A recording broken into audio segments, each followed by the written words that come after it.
ایک بہن نے کویشچن کیا کہ کیا نامحرم سے چہرہ چھپانا فرض ہے؟ اگر عورت نہ چھپائے تو گناہگار ہوگی؟ دیکھیں، فرض نہیں ہے، واجب ہے۔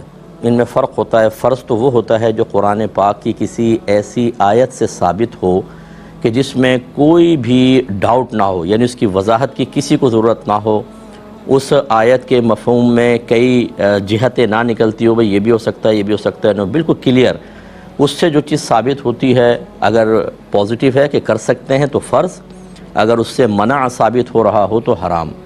اور اگر احادیث کریمہ سے ممانعت ثابت ہوتی ہے تو اکثر یہی حکم ہوتا ہے کہ واجب ثابت ہوتا ہے۔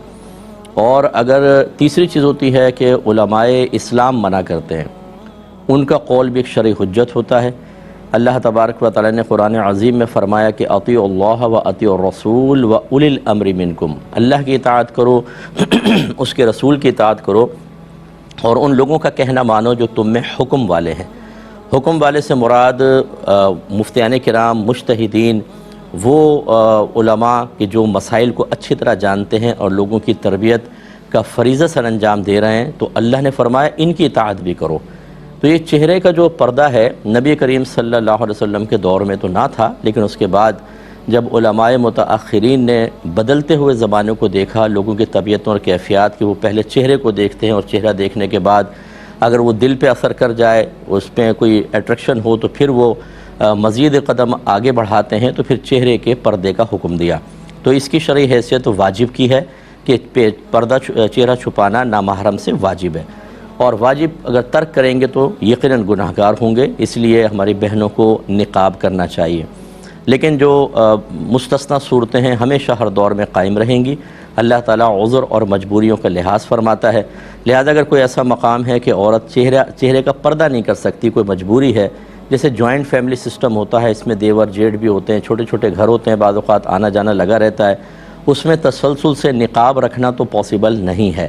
اس لیے وہاں پر اگر کوئی بہن کوئی کم از کم اسکارف وغیرہ لے لے یا دوپٹہ اچھا طرح لے لے اور چہرے کی ٹکلی کھلی ہو تو کوئی مسئلہ نہیں ہے۔ اسی طریقے سے جو باہر کے ملکوں میں ہماری بہنیں رہتی ہیں، ان کے ساتھ بڑے مسائل ہیں، وہاں برقع پہننے کی بڑا پرابلم ہے، چاہے جائے کہ نقاب کر کے باہر نکلیں، اور خصوصاً پبلک پلیس پر تو بڑا پرابلمس ہو سکتی ہیں، وہاں پر بھی رعایت ہوگی، ہماری بہنیں کر سکیں گی۔ اسی طرح اگر کوئی بہن یہاں جاب کرتی ہیں پاکستان میں، اور جو جس ادارے میں کام کر رہی ہیں وہاں جاب کرنا ان کی ایک شرعی مجبوری ہے، اس طرح کہ گھر میں کوئی کمانے والا نہیں ہے، وہ خود کفیل بیچاری نہیں ہے، انہیں خود ہی کرنا پڑے گا، بچے بھی ہوتے ہیں بعض اوقات، اور دوسری کوئی جاب اچھی ملتی نہیں ہے، یہ جاب ان کی صحیح ضرورت ہے، اور وہاں کی ریکوائرمنٹ یہ ہے کہ بھئی آپ نقاب کر کے نہیں بیٹھیں گی، جیسے پبلک ڈیلنگ کے مسائل ہوتے ہیں، تو پھر وہاں پر بھی گنجائش نکل سکتی ہے کہ چہرہ کھول سکتے ہیں۔ اس طرح ڈاکٹر کو چیک کروانا ہو چہرہ کھول سکتی ہیں، وہاں تو جسم بھی چیک کروا سکتی ہیں اگر شرعی مجبوری ہو۔ ایسی سیکورٹی پوائنٹ آف ویو سے بعض اوقات نقاب اترواتے ہیں، جیسے ایئرپورٹ پہ آپ نے دیکھا، تو بالکل وہ اتار سکتی ہیں،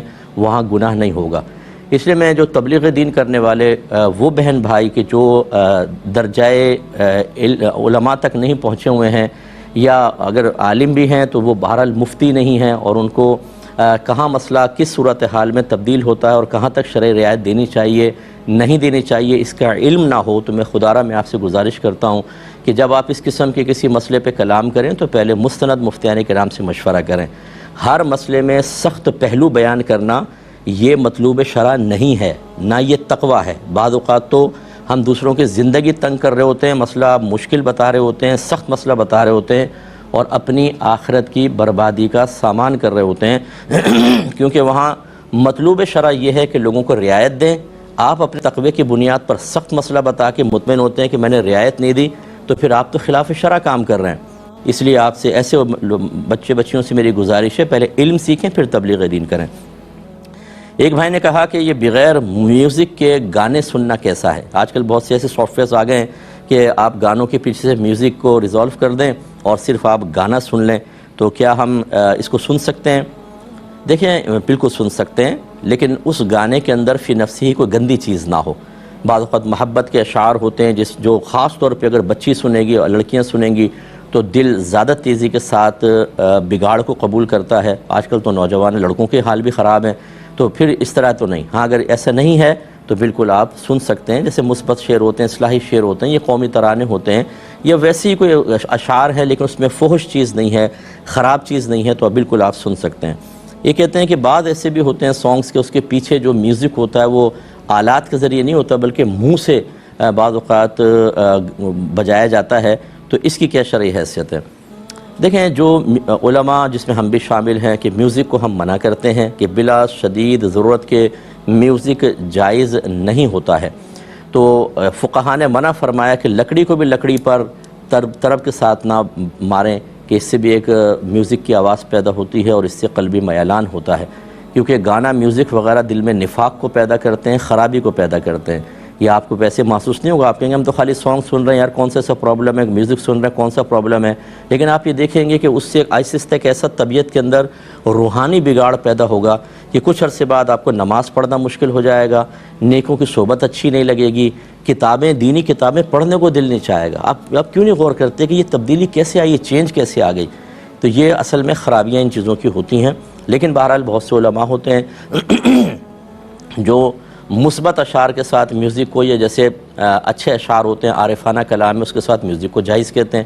اگر آپ ان کو بھی فالو کرتے ہیں تو بہرحال پھر تھوڑی بہت گنجائش ہوگی. لیکن ہمارا مشورہ یہ ہے کہ اپنے باطنی بگاڑ پر خاص طور پہ توجہ رکھیں اور اس طرح کی چیزیں سخت ضرورت کی بنا پر نہ کریں. اچھا, ضرورت کیا ہو سکتی ہے؟ مثلا آپ کے پروگرام دیکھ رہے ہیں, جیسے خبریں دیکھ لیں آپ, اس سے پہلے میوزک آ جاتا ہے اچانک, وہ آپ کا مطمع نظر نہیں ہوتا, وہ آپ کا مقصود نہیں ہوتا, ضمناً آ جاتا ہے. ایسی آپ کسی ایئر لائن میں بیٹھے ہوں, میوزک چل رہا ہوتا ہے, جب تک لوگ آ رہے ہوتے ہیں اپنے سیٹوں میں بیٹھ رہے ہوتے ہیں, میوزک مسلسل چل رہا ہوتا ہے. آپ بس ویگن میں سفر کرتے ہیں, وہ گانے لگا دیتا ہے. یہ ایک ایسی چیز ہے کہ اس کو میں یہ نہیں کہہ رہا ہوں کہ ہاں میوزک جائز ہو جائے گا, لیکن یہ ہے کہ کانوں میں اگر پڑ رہا ہے اور فرض کر لیں کہ آپ کی طبیعت اس سے ایک حز, ایک مزہ بھی حاصل کر رہی ہے, لیکن آپ دل میں کراہت بھی رکھتے ہیں کہ یار میں نہیں سننا چاہتے, تو زبردستی لگا ہوا ہے, تو پھر آپ بالکل بری الذمہ ہوں گے. ایک بھائی نے فرمایا کہ انہوں نے 2 پرندے پالے تھے, شاید یہ آسٹریلین طوطوں کے بارے میں کہنا چاہتے تھے لیکن لکھا نہیں تھا. بہرحال کہتے ہیں ایک ایسے ہی اسی جنس کا کہیں سے آ گیا, تو اب ہم کیا اس کو رکھ سکتے ہیں یا چھوڑ دیں؟ اگر ہم چھوڑیں گے تو دوسرے پرندے اس کو مار دیں گے, اور ہمارا ارادہ ہے اگر مالک آیا تو ہم اس کو دے بھی دیں گے, اس کو واپس کر دیں گے, تو کیا ہم رکھ سکتے ہیں کہ نہیں؟ جی بالکل رکھ سکتے ہیں. اور اس طرح کے جو چھوٹے طوطے اڑ کے آتے ہیں, ان کو تو مالک کا بھی نہیں پتہ ہوتا. ہاں, کبوتر اگر آپ کے پانی کو دیکھ کر یا دانے کو دیکھ کر اتر آیا تو بعد وقت وہ بھوک اور پیاس کی وجہ سے اترتا ہے. اگر آپ اس کو چھوڑ دیں وہ دوبارہ اڑ کر اپنے مالک کی طرف چلے جائے گا, کہ کبوتر بڑی شناخت اور پہچان رکھتے ہیں اور اپنی حفاظت بھی رکھتے ہیں. اگر ان کے پیچھے باز شکرہ لگ جائے تو یہ ڈوش دے کے نکل جاتے ہیں. لیکن یہ آسٹریلین طوطے جو ہوتے ہیں چھوٹے, یہ جو کیج برڈز ہوتے ہیں, ان کو زیادہ اونچا اڑنے کا ہے ہی نہیں شور, اور پھر چیل اور کوا فوراً پکڑ لیتے ہیں ان کو. تو آپ اپنے پاس بالکل رکھ سکتے ہیں. زیادہ یہ ہے کہ قریب محلے میں آپ کہہ دیں بھی کسی کا کوئی طوطا اڑ کے آیا ہو تو مجھ سے لے لے, میرے پاس ہے, اور رکھ سکتے ہیں. انشاءاللہ آخرت میں کوئی گرفت نہیں ہوگی.